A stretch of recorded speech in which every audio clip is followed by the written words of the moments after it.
Bismillahirrahmanirrahim. Assalamualaikum warahmatullahi wabarakatuh. Kembali lagi bertemu dengan saya Amriyadi Al-Masjidi di secara langsung Instagram pada seni malam mingguan.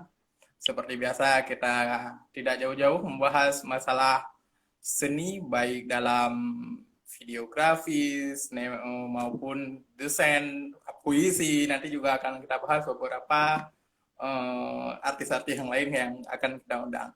Nah, pada kesempatan yang berbahagia ini kita mengundang seorang artis di bidang videografi, tukang editing. Beliau membuka kelas plus 62 video apa? Plus 62 video editing ya? Iya.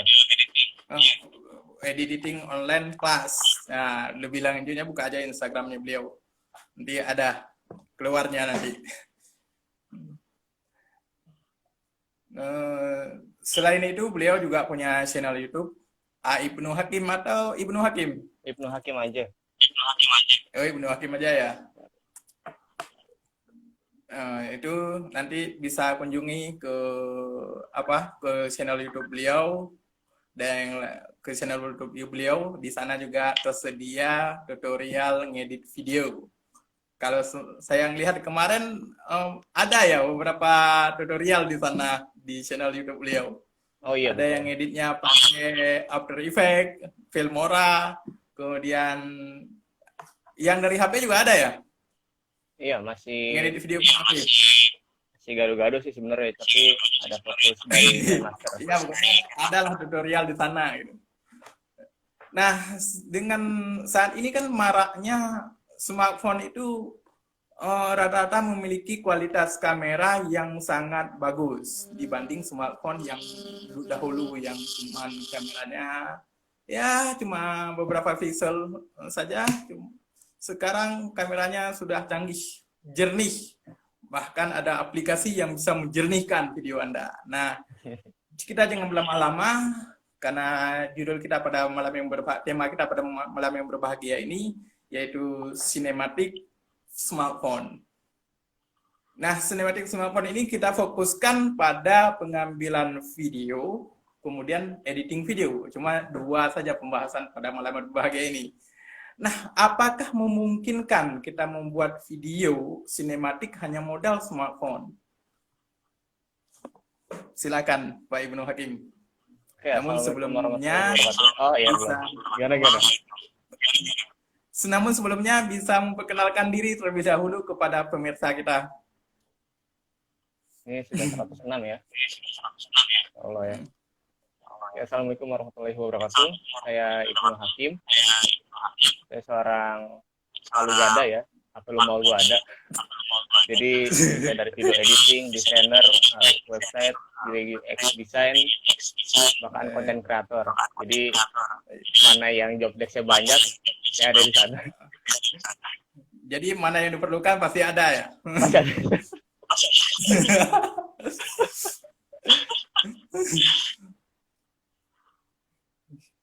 Ya, mungkin itu ya perkenalan singkat saya.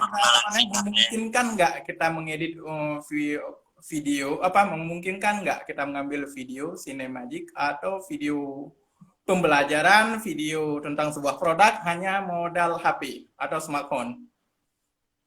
Untuk saat ini ya, smartphone sudah sangat cukup ya.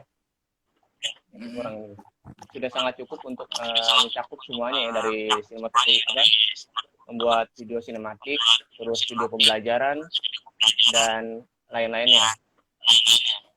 Untuk video sinematik sebenarnya nggak perlu kita beli stabilizer karena ada aplikasi dari Google atau bawaan HP itu namanya Google Foto. Jadi itu bisa menstabilkan video yang kita ambil ya. Jadi nggak perlu pakai stabilizer lagi, cukup pakai HP aja, kita ambil pelan-pelan, lalu kita stabilkan di Google Foto. Seperti itu, Om. Ini gak enak banget. Kita bisa melihat cara-cara mengambil video sinematik itu atau video yang lain kan, kayak menggoyangkan menggoyangkan HP, dibawa ke sampai ke tempat yang mau diambil itu, sebenarnya bagaimana sih cara sebenarnya mengambil video itu yang bagus hanya dengan smartphone ini? Nah, sebelum mengambil video sinematik itu, kita harus ketahui dulu nih apa yang mau kita ambil. Misalnya, ini dengung ya? Dengung nggak sih? Dengung ya, dengung ini. Bentar, coba.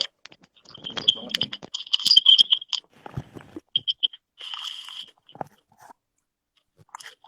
Ya, jadi sebelum kita mengambil video sinematik, kita harus tahu dulu nih tema yang mau kita angkat seperti apa. Misalnya kita mau mengangkat tema yang dark, yang gelap, terus yang sedih, atau yang ceria.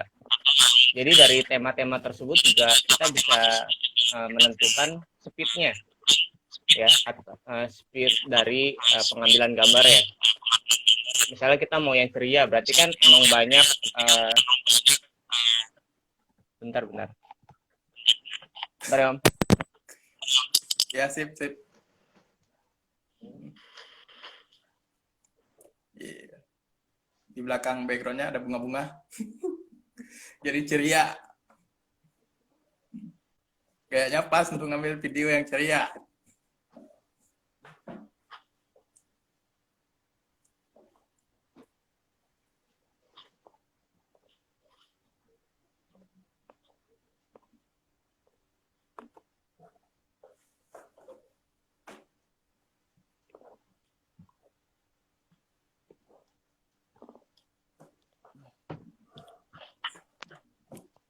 Oke, saya lanjut ya. Saya dulu ya. Ya.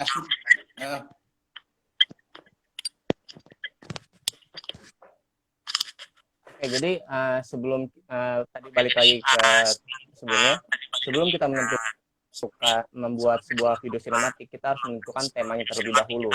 Jadi bisa sih kita membuat asal sembarang, tapi kita tetap memiliki tujuan mau jadi apa nih video yang akan kita buat, ya.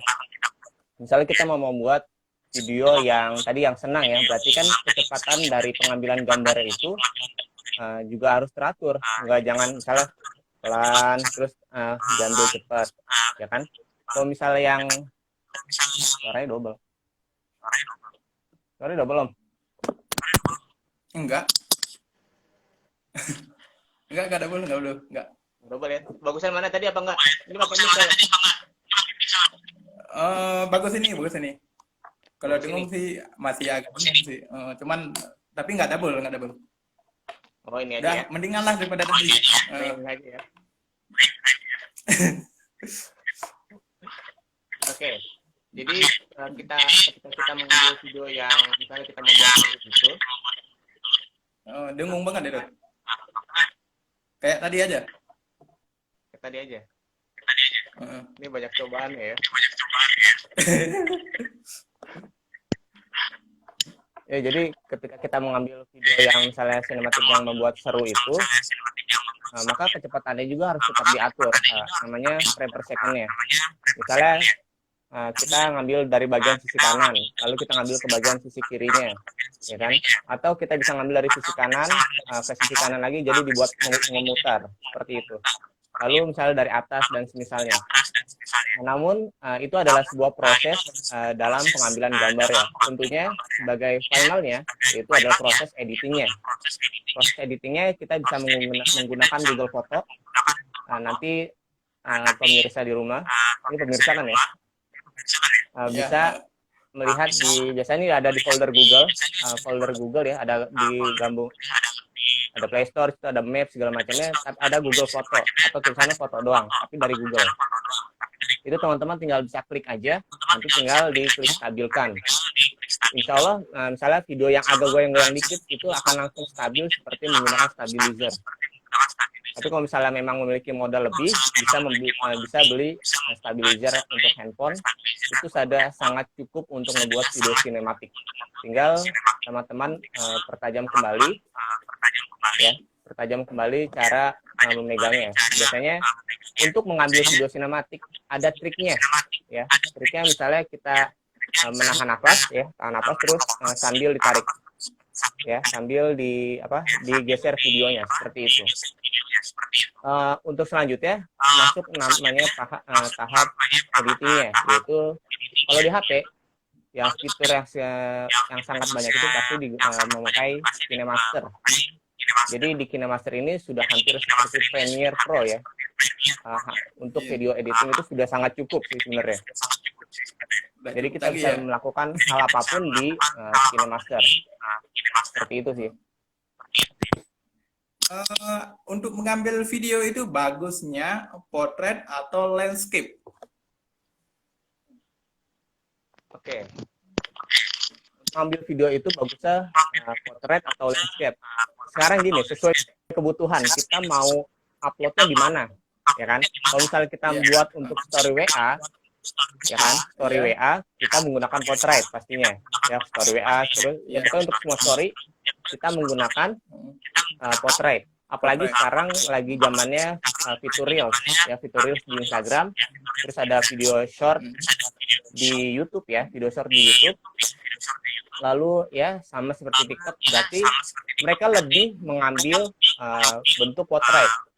Jadi tidak menutup kemungkinan bahwa potret ini juga bisa menjadi video yang bisa dinikmati oleh semua orang. Berbeda misalnya dengan menggunakan video sinematik.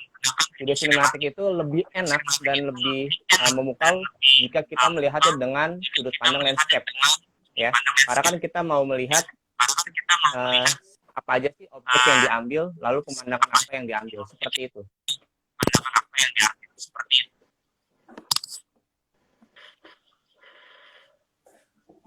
Dalam membuat video sinematik, apa perlu alat bantu untuk mengambil videonya agar videonya terlihat bagus?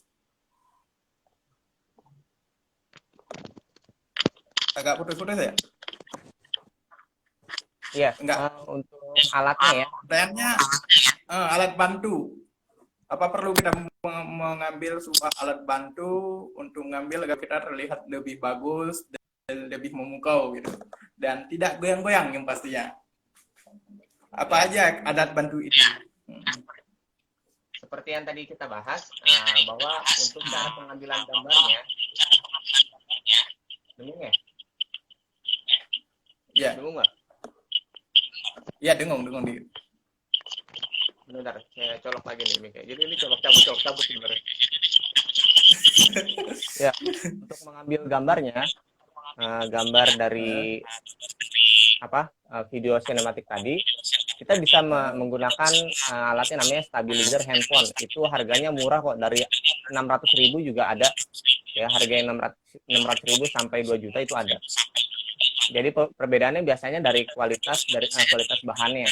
Mungkin yang 600.000 emang agak ringkih, tapi itu cukup sebenarnya. Cukup dengan ditambah bantuan tools dari Google Foto tadi.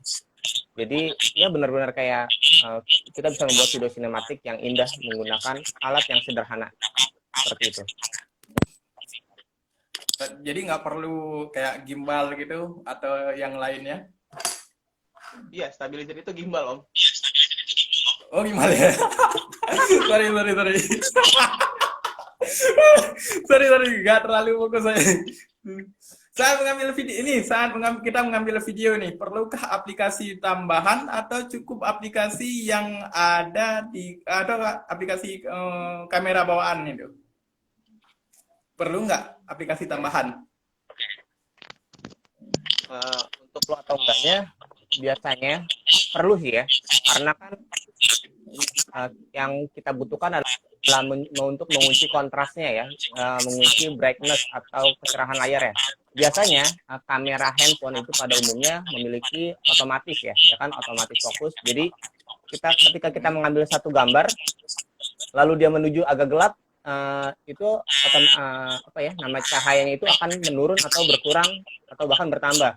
Jadi dari video pertama ke video akhir itu kadang nggak sinkron gambarnya atau nggak sama. Nah, untuk mengantisipasi tersebut, kita bisa menggunakan nama aplikasinya itu Open Camera. Open Camera itu size-nya cukup kecil ya, cukup ringan, hanya 8 MB. Bisa download di Play Store. Nanti di pengaturan Open Camera itu kita bisa mengunci kontrasnya. Jadi kontrasnya misalnya kita mau terang nih, terang segini, mau bawa kita ke tempat gelap atau lempar ke sana sini, dia akan tetap menguji kontrasnya seperti yang kita rekam pertama kali, seperti itu.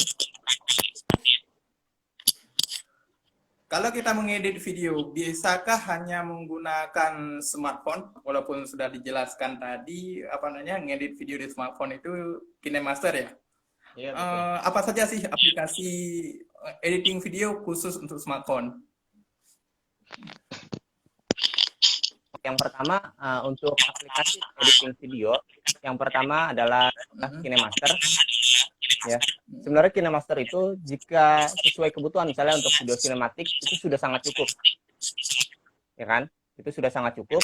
Lalu untuk membuat video pelajaran juga sebenarnya sudah cukup. Namun jika mau memberikan efek lebih, kita bisa menggunakan namanya Alight Motion. Alight Motion itu seperti After Effects ya, After Effects jika di laptop. Emang nggak terlalu sama banget sih, tapi kita bisa menambahkan efek-efek glowing itu di Alight Motion tersebut. Seperti itu. Video aplikasi edit video sekarang yang paling banyak digunakan dan yang paling bagusan ini adalah KineMaster, dan yang kedua yang disebutkan tadi apa? Alight Motion ya? Alight Motion. Alight Motion. Berarti untuk membuat transisinya juga bisa dari keduanya atau salah satunya?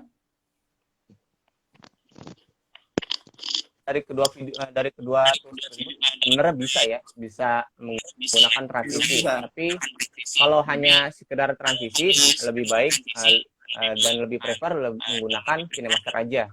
Jadi lihat dulu nih kita kebutuhannya mau apa dulu. Jangan sampai kebutuhannya hanya A sampai B, kita malah menggunakan tools A sampai Z. Itu kan sangat boros ya.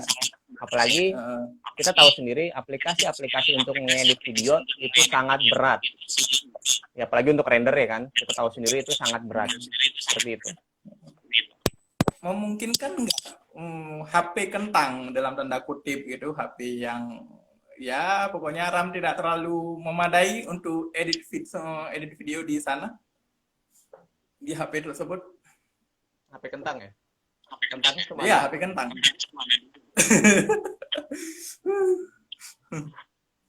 Kentangnya ada batasan dulu nih. Berapa? Ya minimal RAM 1 giga sampai 2 giga itu masih disebut HP kentang nggak itu? Nah, RAM 1 giga lah, di bawah 1 giga pastinya.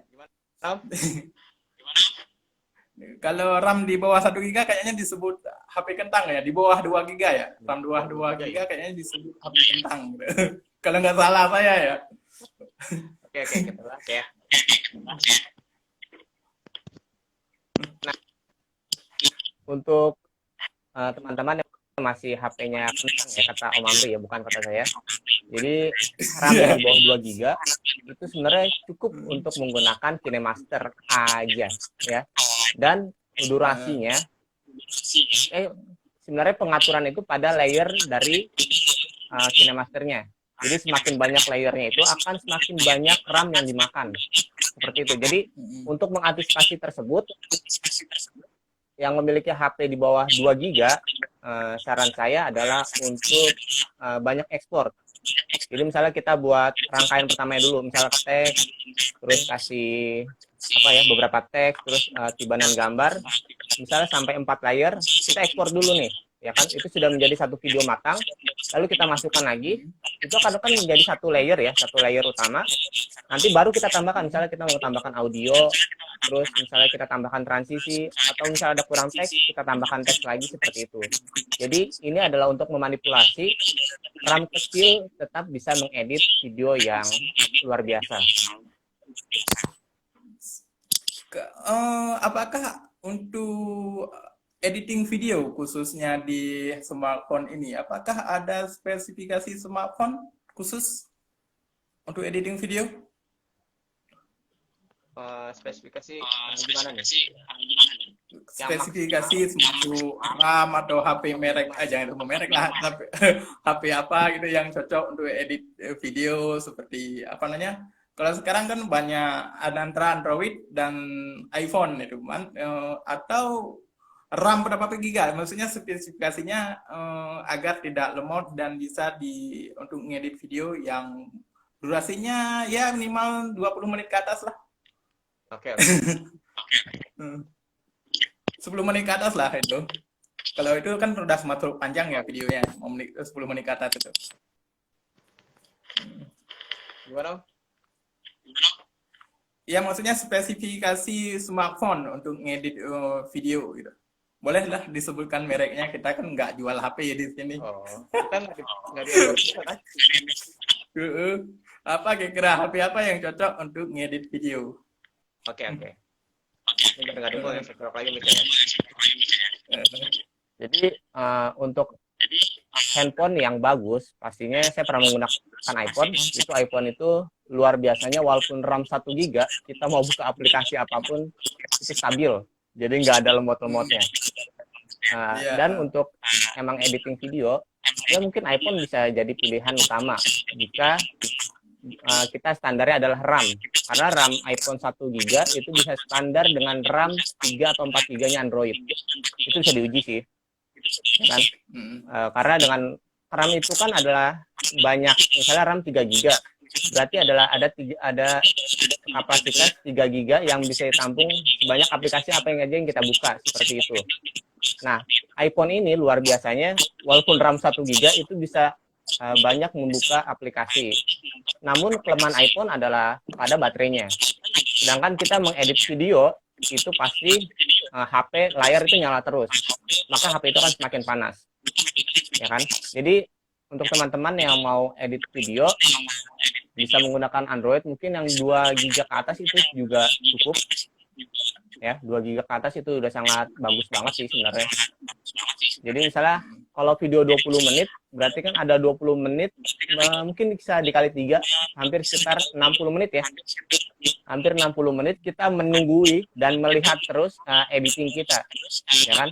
Belum misalnya kita potong 1-5 menit nih, apa aja videonya, terus kita lihat lagi, kita tambahin lagi. Nah, jadi untuk editing video 20 menit, yang kata orang, ya kan cuma 20 menit, ya kan biasanya gitu ya. Padahal ada 3 kali lipatnya kita melihat video tersebut. Makanya kadang kalau misalnya kita buat video sinematik, pas video itu jadi, kita udah males ngeliatnya. Ya kan? Kita ya udahlah, orang kita udah nontonin hampir 3-4 kali kan. Bahkan scene mana itu kita udah hampir, ini udah teliti banget gitu. Seperti itu sih. Berarti proses editing sebuah video itu memakan waktu yang sangat lama ya kalau di smartphone. Dan tentunya kalau di PC juga demikian, tergantung pada spesifikasi yang kita gunakan, seperti ya berpengaruhnya pada RAM dan smartphone yang kita gunakan. Ya begitu ya. Iya, betul. Kira-kira. Nah, di smartphone ini bisakah kita membuat video animasi? Oke, bentar. Video animasi atau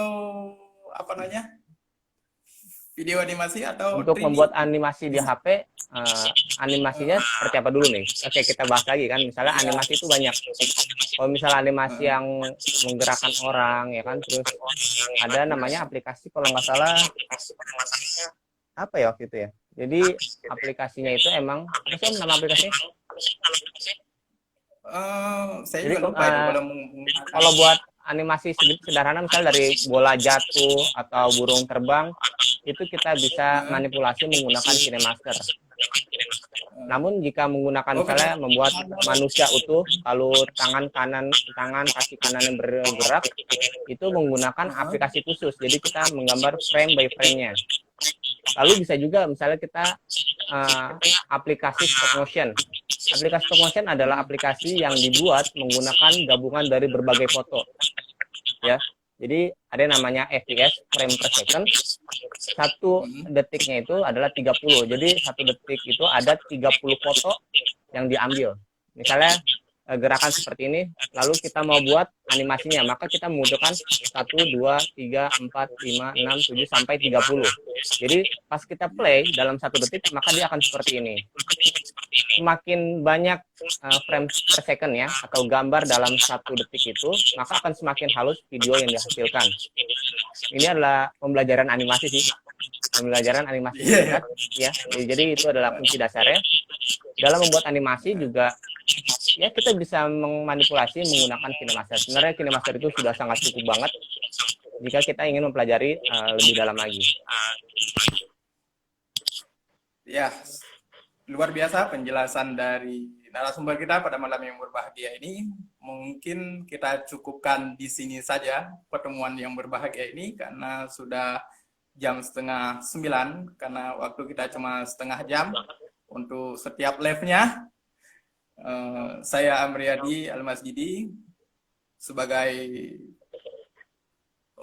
tuan rumah Seni Malam Mingguan mengucapkan terima kasih kepada semua pemirsa yang sudah menonton acara ini. Apa kira-kira ada pesan dan kesan untuk para pemirsa dari Pak Ibnu Hakim? Oke. Pesan saya untuk para pemirsa di rumah yang menonton video ini hanya sekedar sambutan saja sebenarnya. Masih luas ilmu dalam video editing. Teman-teman bisa, yang pertama adalah mempelajari video editing tersebut. Teman-teman bisa belajar secara otodidak di YouTube. YouTube sudah sangat banyak. Di YouTube saya juga ada satu playlist sekitar 11 video, dan teman-teman bisa tonton dari awal sampai akhir. Insya Allah bisa mahir dalam menggunakan video editing. Nah, yang kedua adalah coba untuk membuat project, ya. Coba untuk membuat project. Jadi semakin banyak project, semakin banyak jam terbang yang akan kita dapatkan. Ya, walaupun kita belajar nonton video ini terus, tapi nggak ada actionnya, itu sama aja bohong. Jadi ilmu itu akan ya udah dilupa begitu aja. Seperti itu, Om. Nah, satu lagi saya lupa tadi menanyakan, kalau kita kan sering mentok pada ide-ide, apalagi kita sebagai pemula dalam buat sebuah video itu seringkali mentok pada ide. Ini konten apa yang mau kita buat? Kira-kira untuk menemukan ide ini dalam membuat sebuah konten atau videografi, kira-kira kita dapatkan dari mana? Nah, untuk ide ini sebenarnya luas sekali ya. Jadi tadi sudah menjelaskan tentang apa pentingnya jam terbang atau pengalaman ya. Oke. Tapi kalau kita pemula kan harus lebih banyak melihat, kemudian mencari ide, menerawang dalam mencari sebuah ide untuk membuat sebuah videografi. Ini kalau untuk pemula ya. Dalam mencari ide. Karena kebanyakan mentok di idenya. Oke. Nah, dalam menentukan ide untuk membuat sebuah video, kita butuh dua, ya. Kita butuh dua. Yang pertama adalah referensi. Ya, kita harus sering-sering banyak menonton misalnya video apa yang mau kita buat. Lalu yang kedua adalah buatlah dengan skill yang kita punya. Misalnya kita bisa menggunakan bahasa Inggris. Putus. Ya, sepertinya terputus dengan Pak Ibnu. Jadi insya Allah kita sambungkan di edisi yang akan datang, baik dengan Pak Ibnu atau dengan narasumber yang lainnya. Nah, jangan lupa untuk setiap malam minggunya, khusus di Amriyadi TS, insya Allah kita istiqomah. Insya Allah kita akan istiqomah dalam dalam nge-live bersama para artis yang lain atau penggiat seni yang lain di Instagram ini. Nah, insya Allah ke depan kita akan undang beberapa orang lagi juga untuk hadir di Seni Malam Mingguan ini. Nah, sebagus-bagus apapun karya kalian dalam buat sebuah video, sebagus mungkin bagus atau tidaknya, tetap ada yang suka. Begitu juga kalau video kita jelek pun juga tetap akan ada yang suka. Maka dari itu jangan pernah takut untuk berkarya. Karena karya yang terbaik adalah karya yang tidak pernah dibuat. Demikian dari saya Amriyadi Al-Masjidi. Wassalamualaikum warahmatullahi wabarakatuh.